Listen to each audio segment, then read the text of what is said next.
Right now, nearly 500,000 civilians are trapped inside the Sudanese city of El Obeid.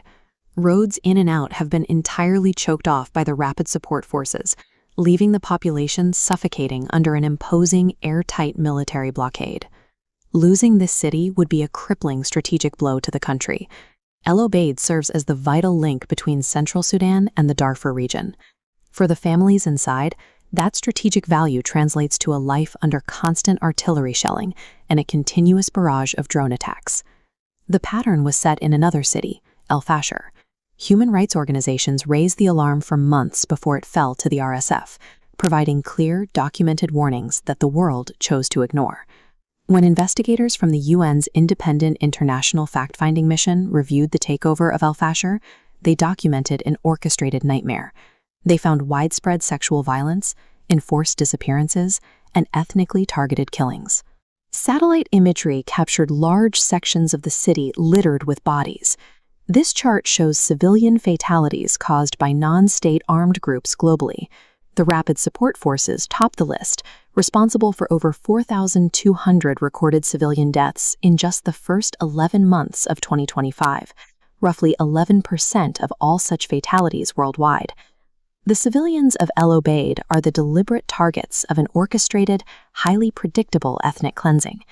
The path to this crisis began in the early 2000s.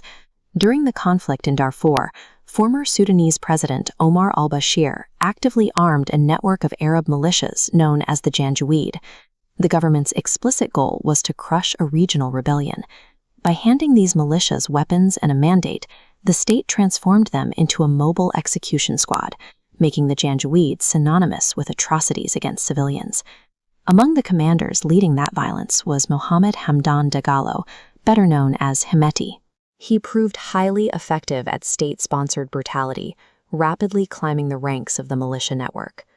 In 2013, Bashir officially reorganized the Janjaweed into the Rapid Support Forces. Instead of dismantling the militias, the state granted them formal legitimacy and a permanent foothold in the government structure. With that official cover, the RSF secured total financial autonomy. They took direct control over Darfur's lucrative gold mines, essentially providing a brutal paramilitary group with its own sovereign treasury. This combination of legal authority and limitless wealth built a parallel army. By April 2023, the RSF had grown powerful enough to turn its guns on the Sudanese national military. Control of gold mines explains the RSF's wealth, but it does not explain how they currently deploy escalating drone strikes and advanced artillery across multiple fronts. To wage a war of this scale, the militia requires a constant foreign resupply. Experts in human rights organizations point directly to the United Arab Emirates as the primary external power fueling the RSF's war machine. Abu Dhabi is accused of maintaining a heavy pipeline of support. While the RSF conducts mass killings, the UAE allegedly sends them vast shipments of arms and foreign mercenaries. International supply lines have turned a domestic war into a sustained proxy conflict. The RSF's campaign centers on the deliberate destruction of Black African ethnic groups, creating conditions designed to destroy those communities entirely. If the United Nations has the data and the weapons can be traced back to the UAE, why has there been absolutely no intervention? Kenneth Roth, the former executive director of Human Rights Watch, frames the global passivity in stark terms. He argues that the most direct way to halt the atrocities is to force the UAE to stop aiding the RSF. However, the UAE's immense wealth makes it a primary trade and investment partner for the West. Western governments have avoided a confrontation because they value Abu Dhabi's political and economic influence over a humanitarian intervention in Sudan. The United States recently announced targeted sanctions against specific individuals and companies supplying weapons to the RSF.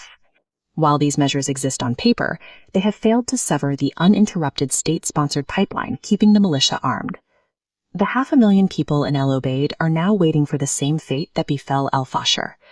The silence of the international community is a calculated trade, protecting lucrative financial relationships while a massacre unfolds in real time.